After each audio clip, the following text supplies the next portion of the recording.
Resposta curta tem 2 palavras: cultura forte.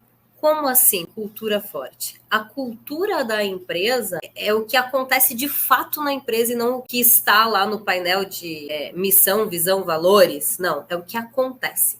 Se eu tenho uma cultura de relacionamento, de confiança, segura psicologicamente e que eu tenho um desenvolvimento de liderança desde o princípio da empresa e eu vou crescendo com esse desenvolvimento, pensando com foco em pessoas de fato, eu evito esse tipo de problema. Esse tipo de problema acontece muito. Por exemplo, em alguns clientes que eu atendo, que de 20 funcionários teve um boom, expandiu, foi para 60, 70 colaboradores. E aí se perdeu cultura, gerou problema, porque não preparou a base para o crescimento. Se eu preparo a base e eu tenho clareza de uma causa, a gente chama de causa justa ou propósito, e eu entrego com clareza para todos quais são os propósitos da empresa e como o seu propósito individual pode se encaixar na empresa, fica mais fácil evitar esse tipo de problema. Se eu não entrego isso, eu gero problema. A cultura como a estratégia no café da manhã. Porque a cultura é o que nós vivemos de fato. Então, quando a empresa pensa em preciso crescer e quero reter pessoas, eu vou pensar em desenvolvimento humano como prioridade. E aí eu não penso nas pessoas como aquela palavrinha que até me incomoda às vezes. Eu escuto algumas pessoas assim, Daiane, eu tive um problema com um recurso essa semana, e o recurso isso, o recurso aquilo, o recurso aquele outro.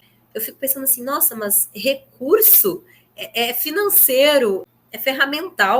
As pessoas são pessoas. Eu tive um desafio com uma pessoa. Como que eu cuido desta pessoa? Então, quando a empresa pensa, coloca dentro da estratégia dela, desenhar, pensar e executar uma cultura, ter uma cultura real, forte, em que as pessoas do corpo, dos colaboradores de fato estão em primeiro lugar, eles colocarão em primeiro lugar o seu cliente e o seu cliente colocará a empresa em primeiro lugar também. E vira um ciclo virtuoso. Então, muitas vezes nós vemos anunciados aí na internet, eu vi esses dias e até fiquei meio assim, desenvolvimento de liderança, gestão de pessoas com foco em resultados. Se o meu foco está em resultados, a minha atenção não está nas pessoas e eu vou ter problemas como desengajamento, demissão silenciosa. E é por isso, por esse pensamento viciado que nós temos, que desde 2000 o Instituto Gallup faz uma pesquisa sobre engajamento no mundo inteiro, com milhões de empresas, milhões de pessoas, e menos de 30% dos funcionários são engajados no mundo inteiro. É como se você estivesse tentando assar um bolo em um forno que 85% do calor dele sai, não fica ali. E você está tentando assar um bolo.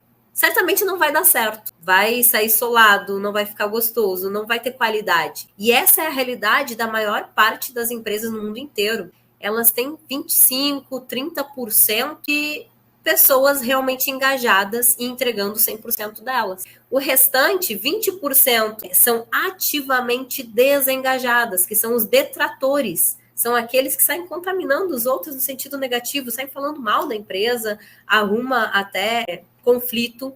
E 50% são desengajados, nem lá nem cá. Eu não peço demissão, eu não falo mal da empresa, mas eu também não entrego o meu 100%. E a resposta para trazer o engajamento, para trabalhar com antecipação, está também na pesquisa que aponta quais são os critérios que levam ao engajamento. E muitas vezes nós pensamos que o critério ele é financeiro. O financeiro tem peso sim, mas ele fica lá em quinto, quarto lugar, ele varia de ano para ano, se fica em quinto ou em quarto lugar de importância.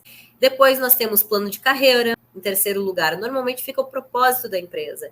Entender o porquê a empresa existe. Qual é a mudança que a empresa faz no mundo? Por que o mundo é melhor devido à existência dessa empresa e como que eu posso viver o meu propósito aqui dentro? Onde eu tenho espaço de ser quem eu sou e de gerar mudança também. E os dois maiores itens se relacionam à liderança. A liderança sênior, que é o dono da empresa, o visionário, a pessoa do planejamento, quem determina o rumo da empresa.